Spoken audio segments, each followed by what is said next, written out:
Rusia baru sahaja melancarkan serangan terbesar tahun ini dengan matlamat menguasai sepenuhnya timur Ukraine, lebih khusus lagi sebuah wilayah yang dipanggil Donbas yang ingin dikawal oleh Putin sejak awal perang. Siapa yang menguasai Donbas sebenarnya menguasai sebahagian besar industri dan sumber daya Ukraine. Dan itulah sebabnya kedua-dua pihak telah berjuang untuk setiap inci kawasan itu selama lebih dari 4 tahun. Dalam perjalanan kesannya, terdapat satu barisan bandar yang dipertahankan dengan kuat. Tentera memanggilnya sebagai sabuk kubu. Bayangkan sebuah tembok. Selagi tembok itu masih berdiri, Rusia tidak akan sampai ke tempat yang diinginkan. Jadi, Putin telah mengarahkan serangan pada 21 Mac 2026. Itulah langkah terbesar tahun ini. Dan 2 hari kemudian, sesuatu yang pelik berlaku. Seorang ahli parlimen dari parti Putin sendiri pergi ke media dan berkata bahawa pasukan Rusia akan mara secara perlahan. Fikirkan tentang itu sekejap. Anda baru sahaja melancarkan serangan terbesar tahun ini. Langkah yang sepatutnya mengubah segalanya. Dan parti anda sendiri sedang di TV menerangkan mengapa ia akan berjalan dengan perlahan. Itu bukan satu kesilapan. Itu adalah Kremlin menurunkan jangkaan sebelum pertempuran utama pun bermula.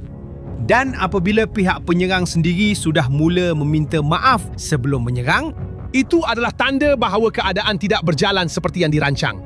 Serangan itu bukan gagal selepas ia bermula. Ia sudah gagal sebelum ia bermula. Tetapi sebenarnya apa yang berlaku sehingga serangan terbesar Rusia pada tahun 2026 sudah pun hancur sebelum sampai ke medan perang. Sebelum ia bermula lagi. Sepanjang video ini, beri perhatian kepada sesuatu. Setiap kali Rusia membuat pergerakan yang kelihatan seperti serangan, tanya diri anda, adakah ini serangan? Atau reaksi yang menyamar sebagai serangan? Anda akan mula melihat satu corak. Dan apabila anda nampak, ia akan sukar untuk tidak melihatnya lagi. Untuk memahami kisah ini dengan lebih baik, kita perlu kembali ke Februari 2026. Tetapi bukan untuk mengimbas kembali perkara yang jelas. Sebaliknya, untuk menunjukkan apa yang jarang diperkatakan tentang saat itu. Lihat, Ukraine telah melancarkan serangan balas yang agresif di selatan negara itu. Kebanyakan penganalisis perang ini menganggapnya sebagai kemenangan wilayah. Lagipun, mereka telah mendapatkan semula kawasan dan itu adalah sesuatu yang baik, bukan? Tetapi itu bukanlah perkara utama. Serangan balas Ukraine bukan sekadar operasi untuk mendapatkan semula wilayah. Ia adalah satu operasi untuk memusnahkan sumber yang Rusia simpan untuk perkara lain. Fikirkan macam ini. Jika anda tahu bahawa lawan anda sedang menyimpan aset terbaik mereka untuk pertempuran akan datang, apa yang anda lakukan? Anda cipta satu situasi yang memaksa mereka menggunakan aset itu sekarang sebelum waktunya. Itulah yang dilakukan oleh Ukraine. Dengan marah secara agresif di selatan, Ukraine telah memaksa Rusia untuk bertindak balas. Dan untuk bertindak balas, Rusia terpaksa menarik unit-unit yang telah dikhaskan khusus untuk serangan musim bunga. Ada satu contoh yang menjadikan perkara ini lebih jelas. Rusia mempunyai satu unit tentera yang tidak muncul dalam pertempuran sejak Ogos 2025. Ia telah disimpan selama berbulan-bulan, tidak digunakan, hanya menunggu masa yang sesuai. Pada bulan Mac 2026, unit tersebut telah diaktifkan. Bukan untuk menyerang, tetapi untuk menutup lubang yang telah dibuka oleh Ukraine di selatan. Salah satu aset terpenting dalam serangan itu telah musnah dalam tindak balas, bukan dalam serangan. Dan angka-angka menunjukkan kosnya di medan perang. Pada 19 Mac, 2 hari sebelum pelancaran rasmi serangan itu, pasukan Rusia melancarkan serangan ke arah sabuk kubu pertahanan. Daripada kira-kira 500 askar yang dihantar, 405 telah terbunuh atau cedera. Hampir 80% korban dalam satu serangan sahaja. Perkara ini telah dilaporkan oleh General Syrskyi, Komander Tentera Ukraine dan disahkan oleh Institut untuk Kajian Perang, salah satu pusat analisis ketenteraan terkemuka di dunia. Askar-askar dengan hanya seminggu latihan dihantar melawan kedudukan yang dipertahankan dengan kuat sebelum serangan utama pun bermula. Di sini anda sudah boleh nampak corak yang kami minta anda perhatikan sebelum ini, ingat tak? Rusia bergerak tetapi terpaksa melakukannya. Apa yang kelihatan seperti inisiatif sebenarnya adalah reaksi. Dan ini hanyalah contoh pertama. Dan ada satu perkara penting di sini. Kenapa ada tanda yang jelas bahawa satu serangan ketenteraan telah gagal sebelum ia bermula? Apabila tentera yang sepatutnya menyerang mula mengalihkan unit-unit yang disimpan untuk serangan ke pertahanan, ia sama seperti seorang peninju yang selama ini melindungi lengan kanannya untuk pukulan terakhir tetapi tiba-tiba perlu menggunakannya untuk menahan tumbukan yang tidak dijangka. Apabila anda melihat pergerakan ini, serangan tersebut sudah pun terjejas. Apa yang berlaku selepas itu adalah akibat, bukan rancangan. Rusia telah memberi isyarat ini pada bulan Februari dan serangan pada bulan Mac mengesahkannya. Tetapi, jika masalahnya hanya berkaitan dengan tentera, mungkin Rusia masih boleh menanganinya dengan cara tertentu. Namun, apa yang berlaku pada minggu terakhir bulan Mac telah menjejaskan sesuatu yang lebih sukar untuk dipulihkan. Pada 23 hingga 27 Mac, drone Ukraine telah menyerang secara berturut-turut dua pelabuhan ekspor minyak terbesar Rusia di Laut Baltik. Dan selepas itu, loji penapisan terbesar di rantau tersebut. Bayangkan pelabuhan-pelabuhan ini seperti paip utama di mana wang hasil minyak Rusia mengalir keluar ke seluruh dunia. Ukraine telah pergi ke sana dan menutup paip itu. Menurut pengiraan Reuters, berdasarkan data pasaran, serangan-serangan itu telah memotong kira-kira 40% daripada kapasiti ekspor minyak Rusia secara keseluruhan. Agensi itu menyebutnya sebagai gangguan bekalan paling teruk dalam sejarah moden Rusia. Ini sudah tentu serius pada bila-bila masa, tetapi masa kejadian itu menjadikan serangan ini sesuatu yang berbeza. Pada minggu yang sama, harga minyak global meningkat disebabkan oleh perang di Iran.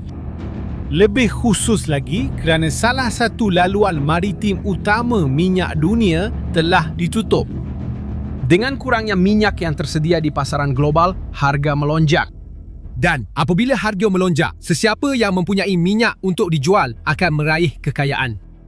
Rusia berada dalam kedudukan yang sempurna untuk meraih keuntungan, malah memperoleh sehingga $150 juta tambahan sehari akibat kenaikan harga tersebut. Ukraine pergi ke sana dan bukan sahaja memusnahkan sebuah kilang penapisan, mereka juga memusnahkan saluran di mana wang tambahan itu akan keluar. Perincian ini sangat penting kerana ia mengubah segalanya. Satu serangan ketenteraan memerlukan wang, askar, peluru, bahan api, logistik, semua itu perlu dibiayai. Jika hasil yang sepatutnya diterima pada jumlah maksimum telah dipotong tepat pada minggu ini, masalah Rusia bukan lagi sekadar tentera. Ia juga menjadi masalah kewangan. Dan di sinilah masalah mula bertimbun. Rusia bergantung kepada rangkaian kereta api milik negara untuk hampir segala-galanya. Ia mengangkut kira-kira 87% daripada semua kargo di negara itu, termasuk peluru, bahan api dan peralatan untuk tentera. Tanpanya, barisan hadapan akan terhenti. Tetapi sistem kereta api itu rosak dari dalam. Pada awal 2026, syarikat itu telah mengumpul hutang kira-kira $52 bilion. Detik kewangan terburuk dalam 16 tahun. Pekerja sedang diberhentikan. Kira-kira 200 kereta api dibatalkan setiap hari. Pelaburan telah dipotong. Dan tahu apa yang lebih teruk? Untuk terus hidup dari segi kewangan, syarikat kereta api memerlukan pendapatan komersial. Tetapi kerajaan menuntut supaya syarikat itu mengutamakan penghantaran ketenteraan. Ini menyebabkan pengangkutan komersial terpinggir dan memusnahkan pendapatan yang sangat diperlukan untuk terus bertahan. Perang memerlukan landasan kereta api. Tetapi landasan kereta api sedang dimusnahkan oleh perang. Ia seperti seorang pekerja yang memerlukan gaji untuk membayar bil. Tetapi majikan menuntut dia bekerja secara percuma. Soalannya bukan sama ada dia akan berhenti, tetapi bila. Sekarang inilah lapisan yang menyatukan semua ini. Pada 24 Mac, Donald Trump berkata secara terbuka bahawa Ukraine dan Rusia hampir mencapai perjanjian damai. 2 hari kemudian, Zelensky membantah secara langsung.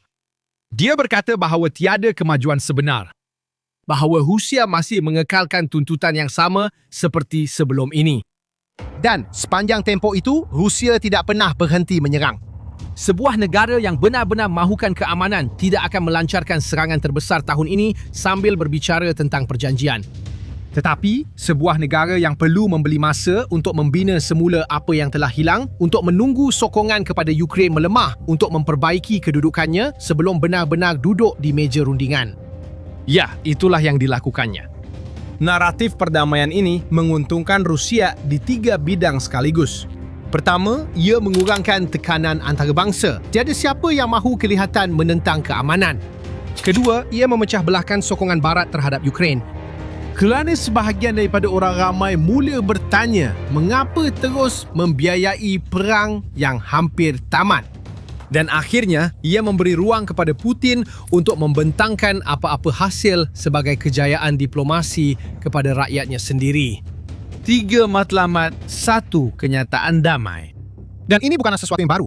Pada tahun 2022, apabila perang bermula, Rusia berunding dengan Ukraine di Turki sambil menyusun semula tenteranya.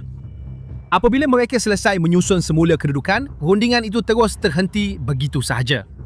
Koraknya sama saja sekarang, cuma kali ini kedudukan Rusia jauh lebih lemah berbanding pada tahun 2022.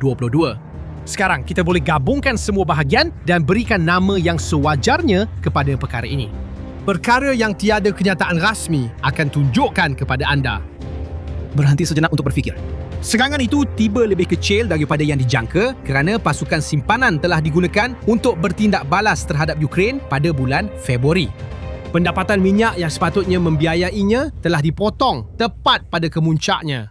Landasan kereta api yang mengangkut bekalan berada dalam krisis keuangan yang serius. Dan rundingan damai sebenarnya lebih berfungsi sebagai helah naratif daripada niat sebenar. Semuanya berlaku serentak. Awak tahu apa namanya? Kejatuhan yang menyamar sebagai serangan. Ingat bagaimana kita mulakan video ini. Bercakap tentang sebuah tentera yang tiba di pertempuran paling penting dengan kurang daripada apa yang mereka simpan. Sekarang kita boleh lihat gambaran penuh. Tentera itu tidak kehilangan rizabnya kerana kecuaian. Mereka terpaksa menggunakannya sebelum waktunya. Mereka sampai ke saat penentu tanpa apa yang diperlukan, tanpa wang untuk menyokong kemarahan. Dan dengan landasan kereta api yang akan membawa bekalan dalam krisis, namun begitu, ia masih dipersembahkan kepada dunia seolah-olah sedang menang. Itulah yang menjadikan saat ini unik. Ia bukan sekadar satu serangan yang gagal. Ia adalah satu sistem keseluruhan yang sedang kehilangan keupayaan untuk pulih. Kejatuhan bukanlah apabila semuanya runtuh sekaligus. Kejatuhan ialah apabila retakan-retakan terkumpul terlalu cepat untuk dibaiki. Ia berlaku apabila anda mengalihkan lengan anda yang sepatutnya menumbuk untuk menahan dan kemudian anda sedar bahawa anda sudah tidak mempunyai pukulan lagi. Rusia berada di tahap ini. Ia tidak berada dalam keadaan runtuh yang ketara, tetapi ia sudah tiada ruang untuk melakukan kesilapan. Dan petanda paling jelas tentang perkara itu bukan datang dari medan perang. Ia datang dari dalam. 53% rakyat Rusia mahu rundingan damai. Menurut kajian bebas pada Februari 2026,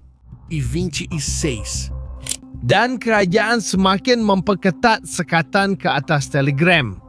Platform yang mempunyai hampir 96 juta pengguna di Rusia.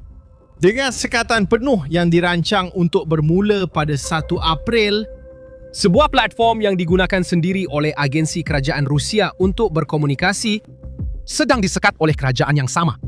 Fikirkan tentang itu. Moskow ialah ibu negara. Di situlah keluarga pegawai, ahli politik dan orang-orang yang menyokong rejim ini tinggal.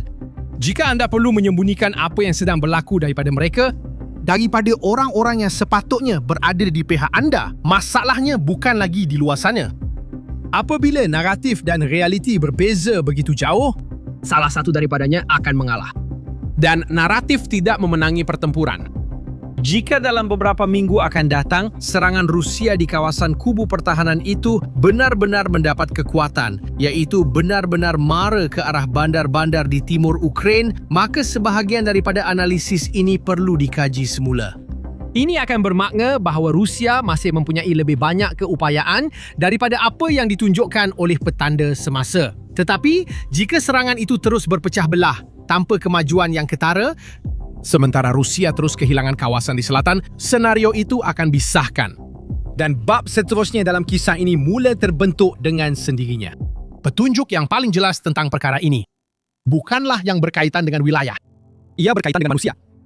Rusia sampai ke tahap menekan wanita muda dari Asia Tengah yang sedang menjalani hukuman di penjara Rusia Untuk berkhidmat dalam tentera sebagai pertukaran untuk kebebasan mereka. Menawarkan kira-kira $26,000 untuk 1 tahun perkhidmatan. Keluarga wanita-wanita ini sedang menerima surat-surat yang penuh dengan keputusasaan, meminta bantuan untuk menolak pengambilan ke dalam tentera. Ini bukanlah tingkah laku sebuah tentera yang sedang menang. Ini adalah tingkah laku sebuah tentera yang sedang mencari sesiapa sahaja yang tersedia. Dan masih ada isu rundingan. Trump mahu satu perjanjian dicapai menjelang Jun 2026. Jika dia menekan Ukraine untuk menyerahkan wilayah, atau jika sokongan Eropah melemah, keseimbangan akan berubah. Bukan kerana situasi ketenteraan berubah secara tiba-tiba, tetapi kerana peperangan juga didorong oleh kehendak politik. Dan kehendak politik itu lebih sukar dijangka berbanding kereta kebal. Apa yang minggu ini tunjukkan ialah serangan terbesar Rusia pada tahun 2026 telah sampai ke medan perang dalam keadaan sudah terjejas. Bukan kerana satu kekalahan besar, tetapi kerana satu siri kesilapan yang terkumpul, setiap satunya kelihatan munasabah pada masa itu, tetapi apabila digabungkan, ia mencipta satu masalah yang tiada penyelesaian mudah. Beginilah cara konflik diputuskan. Bukan satu pertempuran tunggal. Dalam satu siri kesilapan yang apabila anda akhirnya dapat melihat semuanya sekaligus, sudah terlambat untuk membetulkannya. Tetapi mungkin yang paling penting dalam video ini bukanlah apa yang berlaku kepada Rusia. Inilah yang didedahkan oleh kes ini tentang sesuatu yang lebih besar. Setiap sistem kuasa, apabila ia mula benar-benar kalah, cenderung melakukan perkara yang sama, menceritakan setiap langkah seolah-olah ia adalah sebahagian daripada rancangan. Mempersembahkan reaksi sebagai strategi, menyifatkan kekalahan sebagai penyesuaian. Dan semakin realiti menekan, semakin kuat naratif itu dilaungkan. Masalahnya, naratif itu tidak membaiki landasan kereta api. Ia tidak menambah askar. Ia tidak mengembalikan hasil minyak. Pada suatu ketika, realiti akan menuntut harganya. Dan tiada cara untuk membayarnya. Ini bukanlah sesuatu yang eksklusif kepada Rusia. Ia adalah satu corak. Dan sekarang setelah Anda tahu cara mengenalinya, Anda akan melihatnya di tempat lain juga. Dan Anda, apa pendapat Anda? Adakah Anda percaya bahawa Rusia masih mempunyai keupayaan untuk mengubah keadaan ini dalam beberapa bulan akan datang, atau serangan musim bunga itu adalah pertaruhan besar terakhir Putin? Tinggalkan pendapat Anda di ruangan komen. Jika video ini masuk akal bagi Anda, kongsikan dengan seseorang yang mengikuti konflik ini. Dan jika anda masih belum melanggan saluran ini, inilah masanya. Setiap minggu ada analisis baru tanpa meleret-leret. Jumpa lagi pada yang seterusnya.